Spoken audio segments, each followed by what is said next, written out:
We're going abroad now. Search and rescue operations continue in Turkey following Monday's earthquakes. Non-profit organization Gift of the Givers is there with the team today and joined several other international teams providing aid, humanitarian and search and rescue. Our reporter Ahmed Kajee and our colleague Max are on site. They are joining us now as search and rescue operations continue in Hatay. Ahmed, what's the latest? We spoke to Dr. Suleiman from Gift of the Givers earlier, him saying hope persists and teams are still eager to, where possible, retrieve those survivors. Yes, indeed, Erin. That's where we currently are, on the outskirts of the Hatay region today. And as we speak to search and rescue officials to say that there is a hope to still receive and get some survivors outside, at least from underneath these buildings. Unfortunately, where we are right now, it's a rather grim picture. Many of the family members of those who are trapped underneath this particular building have lost hope, in absolute tears, just hoping for some sort of closure. And unfortunately, in this particular instance, the reason for this excavation taking place is search and rescue officials have now turned into search and recover operations. They have found one person, unfortunately, under the rubble. They say it could be a child. They are still waiting for confirmation.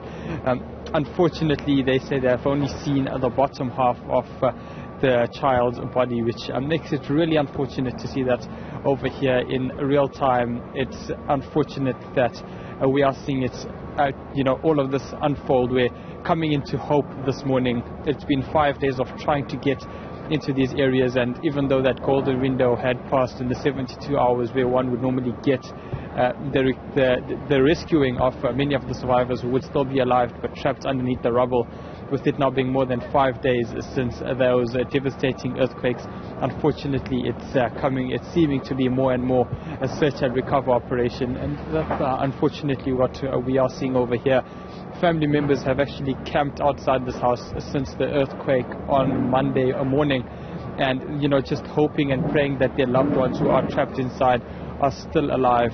We just were looking at a few of the parents and grandparents of the people of this particular household, absolutely in tears, absolutely devastated at what has taken place, and one can only begin to imagine what they must be going through once their loved one from this particular building happens to come out by the search and recover units as well. And the Gift of the Givers Association organization and their teams have actually embedded with the team from Oman, which just goes to show the international scale of this particular project.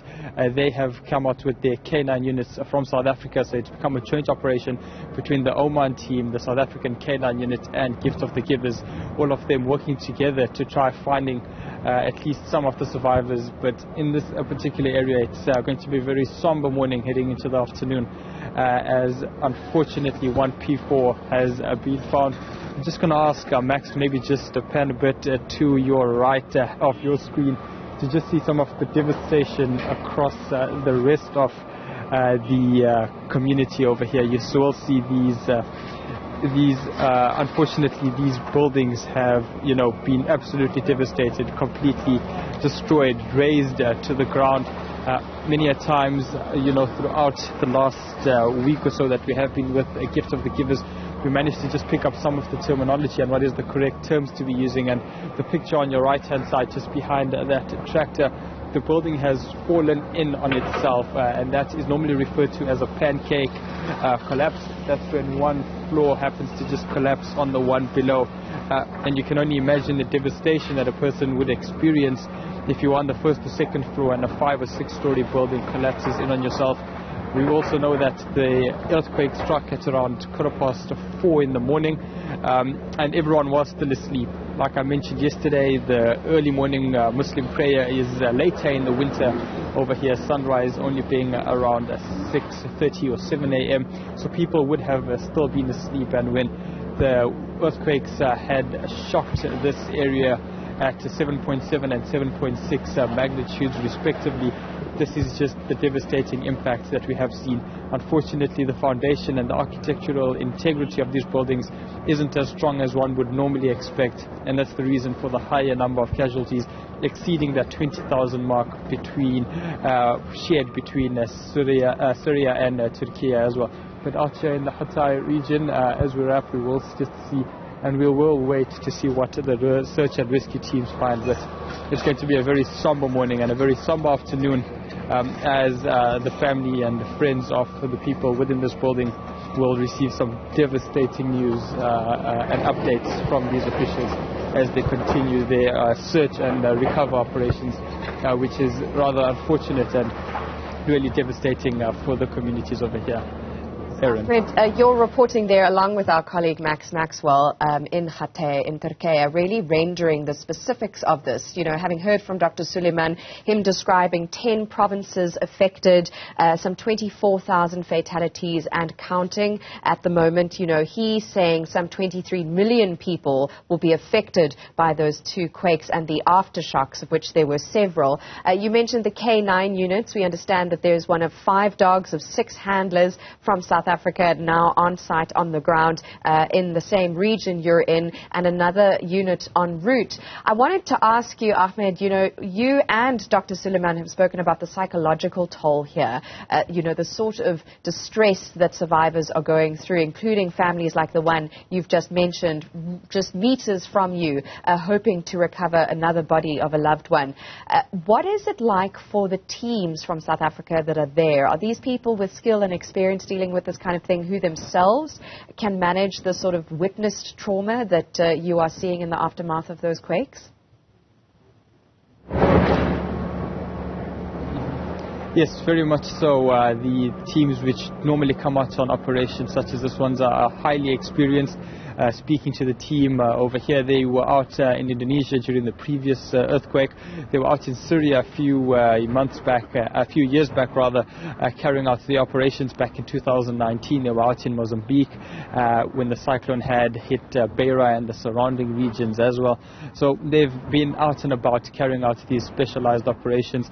And something to just take into consideration, that as much as they have the training from the search and rescue departments in and around the city of Johannesburg and South Africa as well, they have day-to-day jobs, and their annual leave is normally taken to come out at a day's notice, 12 hours notice, to come out to an area like this, and will more or less be out for about a week, 2 weeks, away from their families, away from their friends, needing to push away deadlines from whatever work they have. So on that front, the highly skilled workers are also putting in much needed efforts to just come out here and do this on a voluntary basis and ensure that in some way or form they can give back to the community. And the humanitarian spirit here on the ground is tangible, to the extent where even the local Turkish residents are actually offering the rescue workers food when they're carrying out the operations, to the extent where, as fellow journalists, as other media personnel not from South Africa and abroad, we're being offered water when standing by with our reports. We're being offered food when we're standing by to carry out our reports. This hospitality from the Turkish people, even during a time of crisis, is something that one wouldn't normally begin to expect to receive, even in the best of times in any other situation. But, the resilient and the human spirit coming out of this particular area is honestly something that one wouldn't bear to expect. It's almost heartwarming and heart-wrenching that when someone going through such a difficult time in their life still has time to think about a guest in their country, visiting to their country, to make their lives easier.